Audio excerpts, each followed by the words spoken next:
Hello everyone, आज की video में हम अपनी इंग्लिश लिटरेचर वाली सीरीज़ शुरू करने वाले हैं, हिस्ट्री ऑफ इंग्लिश लिटरेचर, जहां हम आज एज ऑफ चौसर के बारे में क्वेश्चन आंसर टाइप का डिस्कशन करेंगे। मैं ट्राई करूंगी कि मैं जो बताऊं आंसर में वो एज ऑफ चौसर से रिलेटेड जितने क्वेश्चंस आपके एग्ज़ाम में आ सकते हैं वो कवर हो जाए। और सबसे पहली चीज़ ये है, सबसे पहला जो क्वेश्चन है वो ये है कि अगर आपको ऐसे पूछा जाए, आपसे ऐसे लिखने के लिए कहा जाए, राइट एन ऐसे अबाउट एज ऑफ चौसर, या फिर आपके पास क्वेश्चन आ जाए एज ऑफ चौसर एक ऐसा टाइम पीरियड है जो मिडिल एज का था लेकिन वो मॉडर्न वर्ल्ड की तरफ भी स्टेप आउट कर रहा था, इस तरीके के क्वेश्चन आ जाए, या एज ऑफ चौसर के साथ आपके पास मिडिवल आ जाए लिख के या मॉडर्न वर्ल्ड आ जाए लिख के, इस तरीके के क्वेश्चंस बनते हैं एज ऑफ चौसर से रिलेटेड, तो वो क्वेश्चंस आप इजीली आंसर कर पाओ। This is what we are going to discuss in our today's video. सबसे पहले ये समझने की ज़रूरत है कि बहुत सारी और इंग्लिश की एजेस के जैसे ही एज ऑफ चौसर भी जो है वो एक ट्रांजिशन का पीरियड माना जाता है, जैसा मैंने अपनी कल की वीडियो में भी बताया था, एक ट्रांजिशन का टाइम माना जाता है जब जो लोग थे वो एक डार्क टाइम से इनलाइटनमेंट की तरफ जा रहे थे। अब ये जो दो लाइन है, यू कैन इलेबोरेट इट कि इनलाइटनमेंट क्या होता है, अगर आपको इनलाइटनमेंट का मतलब पता है, और ट्रांजिशन किस चीज़ का था। अगर किसी एज में, प्रोमिनेंटली मैं इस एज की बात कर रही हूँ लेकिन you can apply it to any of the ages, कि अगर ट्रांजिशन की बात आ रही है तो हमेशा देखना कि एक मेजर चेंज की बात हो रही है। तो ये देखने की ज़रूरत है कि किस एज में क्या मेजर चेंज हुआ था। किसी में रिलीजन का हो सकता है, किसी में लिटरेचर का हो सकता है, किसी में लैंग्वेज का हो सकता है। तो फिर आपको एज ऑफ ट्रांजिशन लिख के उसको थोड़ा सा एक्सप्लेन करना है कि transition what was about transition, किस चीज़ का ट्रांजिशन हो रहा था और इनलाइटनमेंट की तरफ क्यों जाना ज़रूरी था। ये इतना मैंने बताया, इतने में आप आधा पैराग्राफ लिख दोगे, एक पैराग्राफ मतलब इतना तो लिख ही दोगे, मतलब जो कॉपी आती है एग्ज़ाम में लिख दोगे। आगे का मतलब ये है कि अब अगली चीज़ ये है कि ट्रांजिशन और इनलाइटनमेंट का तो पीरियड था लेकिन फिर भी बहुत सारे लिटरेचर को आप पढ़ेंगे या इस एज के बारे में और डीपली जानेंगे तो आपको पता चलेगा कि ये इसमें बहुत ज़्यादा अनसाइंटिफिक चीज़ों पे लोगों का बिलीव था, सुपरस्टिशंस बहुत ज़्यादा थे, लोग थॉट प्रोसेस लोगों का इतना मॉडर्न नहीं हो रहा था। For example, thought process modern नहीं हो रहा था का मतलब ये होता है कि जैसे अगर आज के टाइम की बात करें तो लोग क्या करेंगे, घर बनवाएंगे, गाड़ी खरीदेंगे, महंगे महंगे कपड़े खरीदेंगे, महंगे महंगे फ़ोन्स खरीदेंगे, रेस्टोरेंट्स में जाएंगे, पार्टी करेंगे, लेकिन अपना माइंड अपग्रेड नहीं करेंगे। तो ये मॉडर्निज़्म जो है ना वो मटेरियलिस्टिक है, वो मेंटल लेवल पे मॉडर्निज़्म नहीं है। मेंटल लेवल पे लोग ओपन माइंडेड नहीं हो रहे हैं, ये बात कही जा रही है यहाँ पे कि लोग भले ही मॉडर्निज़्म की तरफ जा रहे थे लेकिन फिर भी बहुत ही ज़्यादा अनसाइंटिफिक चीज़ें थी और बहुत ही ज़्यादा सुपरस्टिशंस पे लोगों का बिलीव था। सुपरस्टिशन मतलब होता है अंधविश्वास।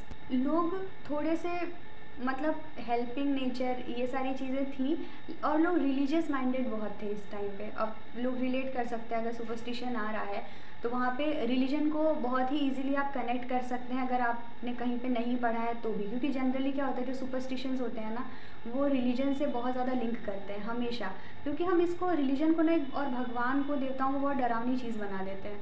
इसकी वजह से डर जो होता है हमारे अंदर वो एक सुपरस्टिशन क्रिएट करता है, वही एक अंधविश्वास क्रिएट करता है और हम डर के पूजा पाठ करना शुरू कर देते हैं। और ये मैं किसी रिलीजन की बेइज्जती नहीं कर रही हूँ, I am just telling what I have studied and what I have understood and what's written there in the books. तो मैं किसी की इंसल्ट नहीं कर रही हूँ, please don't take it personally. जो डार्कनेस से मॉडर्निज़्म के तरफ का जो ट्रांजिशन हो रहा था उसको लोग ऐसे देखते ना, मतलब वो जो ट्रांजिशन भी था, वो जो चेंज आ रहा था लोगों में इतना कम था कि समझ लीजिए जैसे काले काले बादल लगे हुए हैं बहुत सारे और बीच में कभी बिजली चमकती है ना तो पतली सी एक लाइन दिखती है, मतलब समझ लीजिए वो जो काले काले बादल है वो पूरा ये टाइम पीरियड है, इस टाइम की सोशियो रिलीजियस कंडीशंस हैं, और वो जो सिल्वर लाइनिंग है बस उतनी ही मॉडर्निज़्म उतना ही था। लेकिन क्योंकि बिकॉज ऑफ चौसर ये एज में जो मॉडर्निटी थी वही जीती एट लास्ट, और इस एज का ट्रांजिशन जो हो रहा था वो सक्सेसफुल हुआ, और जनरली होता भी है लेकिन क्योंकि इट वाज वेरी बिगिनिंग तो ये बहुत मुश्किल था लोगों के लिए।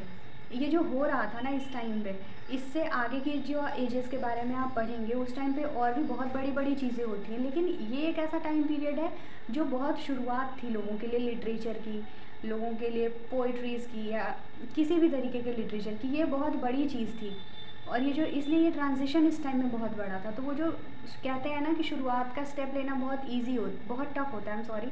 शुरुआत का स्टेप लेना सबसे ज़्यादा टफ़ होता है, तो ये वही शुरुआत का स्टेप था। तो बाकी के जो एजेस है ना, वो भी उस टाइम में ग्रो कर पाए, उसका बहुत बड़ा रीज़न है कि इस टाइम में शुरुआत हुई और लोगों की वो जो सिल्वर एक लाइनिंग थी, जो मॉडर्निटी की, वो जीती। इसी की वजह से आगे की एजेस भी अपना लिटरेचर में कंट्रीब्यूशन दे पाई हैं बहुत ही अच्छा। और इसी की वजह से इस एज का जो ये ट्रांजिशन हुआ था, उसको ना ऐसा कहा जाता है कि अपने एज से बहुत सारी सेंचुरीज़ आगे हो गए थे ये लोग। ऐसा नहीं कि प्रैक्टिकली हो गया था, इतना बड़ा कोई साइंटिफिक इन्वेंशन हो गया था। I am not talking about the invention, I am talking about the mental progress जो वो लोगों के पास थी और वो लोग टिके रहे। इसीलिए वो बहुत ज़्यादा ही माना जाता है कि इस एज में जितने लोग इवॉल्व हो गए वो सेंचुरीज़ आगे थे, क्योंकि अगर वो जो थॉट प्रोसेस शिफ्ट था, जो यहाँ से लेके ग्राफ यहाँ तक आगे आया, वो बहुत ही बड़ी बात थी। इसीलिए कहा जाता है अगर वो ग्राफ यहाँ से आगे यहाँ नहीं आया होता एक झटके में, लिटरेचर वाला जो ये है नहीं आया होता, तो पता है वहाँ तक पहुँचते कभी ना कभी। पूरा देश मॉडर्न हो रहा था, पूरी दुनिया मॉडर्न हो रही थी, तो सबको होना था। लेकिन जब अपने आप ऐसे धीरे धीरे होता है तो यहाँ पहुँचने में बहुत लंबा टाइम लगता है। लेकिन उस टाइम के लोगों ने जो चेंजेस को अपनाना शुरू किया, जो पतली सी लाइनिंग थी मॉडर्निटी की, उसको जो एक्सेप्टेंस मिली और उसको जो लोगों ने और बढ़ाया आगे, वो एक बहुत बड़ा शिफ्ट था। इसीलिए कहा जाता है कि वो सेंचुरीज़ आगे थे वहाँ के लोग। जितना बड़ा उन लोगों ने काम किया वो सेंचुरीज़ आगे था। इसी एज के बारे में बात करते हुए रॉबर्ट डी फ्रेंच कहते हैं कि ये जो एज थी ना, ये रेस्टलेसनेस की एज थी। इस वक्त एक ऐसी नई जिंदगियां आ रही थी। नई ज़िंदगी का मतलब ऐसा नहीं कि जो बच्चे नए पैदा हो रहे थे वो नहीं, जैसे नई ज़िंदगी का मतलब ये हुआ कि आज मैं जैसी भी हूँ। फिर एक ऑथर आए जो चौसर थे, उन्होंने कुछ ऐसा लिखा कि मैं एकदम मतलब मेरा दिमाग खुल गया और फिर मैंने कहा कि वो मेरी एक नई ज़िंदगी मिल गई। मुझे नई नई चीज़ें समझ में, नया नया पता चला बहुत कुछ। इस चीज़ का उन्होंने कहा कि चौसर ने जो लिखा है उसने लोगों को नई ज़िंदगियाँ दी। नई ज़िंदगी का मतलब मैं फिर से कह रही हूँ कि ये बिल्कुल भी नहीं है कि चौसर कोई सोशल एक्टिविस्ट का कैटेगरी नहीं मिली है उन्हें इनके द्वारा। ऐसा कहा जाता है कि चौसर ने जो लिखा था, लोग अवेक हुए बहुत ज़्यादा, लोग जागरूक हुए, लोग बहुत अवेयर हुए। और आगे कहते हैं कि चौसर ने जो लिखा है, जो पुरानी चीज़ें और जो नई चीज़ें हैं ना, ऐसा लगता है कि उसका बहुत ही अच्छा पैरेलल एक बैलेंस लेके चल रहे हैं चौसर अपनी राइटिंग में। और उनकी जो पोइट्रीज़ उन्होंने लिखी है, मतलब चौसर ने जो पोइट्रीज़ लिखी है, जो रॉबर्ट डी फ्रेंच कह रहे हैं कि चौसर ने जो पोइट्रीज़ लिखी है, उनकी पोइट्रीज़ ऐसा पढ़ के लगता है कि वो आत्मा निकाल के रख दे रहे हैं पोइट्रीज़ में। जो टाइम बीत रहा है उसकी भी और जो टाइम आने वाला है उसकी भी। कहने का मतलब ये है कि उन्होंने इतनी गहराई से इन चीज़ों को समझा था। चौसर ने इतनी गहराई से समय को समझा था, उस टाइम क्या चल रहा था देश में, क्या चल रहा था 14th सेंचुरी इंग्लैंड में। इस चीज़ को चौसर ने इतने अच्छे से समझा कि उन्होंने, ऐसा लगता है कि उन्होंने पिछले टाइम की भी और आने वाले टाइम की भी आत्मा निकाल के रख दी हो पोइट्रीज़ में। और लिटरेचर जो है वो जो उनकी पोइट्री है वो एक बैल्कनी जैसी है। ये मैं कह रही हूँ, ये रॉबर्ट डी फ्रेंच ने बैल्कनी वाली बात नहीं कही है। ऐसा आप ये लिख सकते हैं आप अपने आंसर में कि एक बैल्कनी है, एक विंडो देता है। चौसर का जो भी वर्क है वो एक विंडो है कि हम उस टाइम में किस तरीके से लोग ट्रांजिट कर रहे थे और ट्रांजिट करके अब उन्हें पहुंचना कहाँ था, मतलब क्या बीत रहा था और क्या आने वाला था, वो क्या था। जैसे आज के टाइम पे हम प्रेमचंद जी को पढ़ते हैं या अघेर को पढ़ते हैं या बिहारी को पढ़ते हैं, तो ये चीज़ कही जा रही है कि उन्होंने एक विंडो दिया, स्पिरिट निकाल के रख दिया उन्होंने उस एज की, जिस एज में उन्होंने लिखा था, जिस एज के बारे में उन्होंने लिखा था। और इसके बाद ये हो गया इतना जो रॉबर्ट डी फ्रेंच ने कहा था। आगे हम ये बात करेंगे कि जो भी मैंने इस वीडियो में बताया कि क्यों इस एज को रेस्टलेस कहा गया, ये ट्रांजिशन वाली बात क्यों थी, लोग इतने ज़्यादा अचानक से कोई इतना एक्टिव कैसे हो गया, अचानक आखिर ऐसा क्या हुआ कि लोगों को लगा कि नहीं, वी नीड अ चेंज, चाहे वो रिलीजियस हो, चाहे वो सोशल हो या लिटरेरी चेंज हो, हमें क्यों चाहिए इतना चेंज, ये क्यों हुआ। इसके पीछे रीज़न्स होते हैं जो मैंने पहले ही बताया था कि हिस्टोरिकल अंडरपिनिंग्स होती हैं, हिस्टोरिकल इवेंट्स होते हैं बहुत सारे। वो अब हम एक एक करके आने वाली वीडियोस में डिस्कस करेंगे कि ऐसा क्या हो रहा था।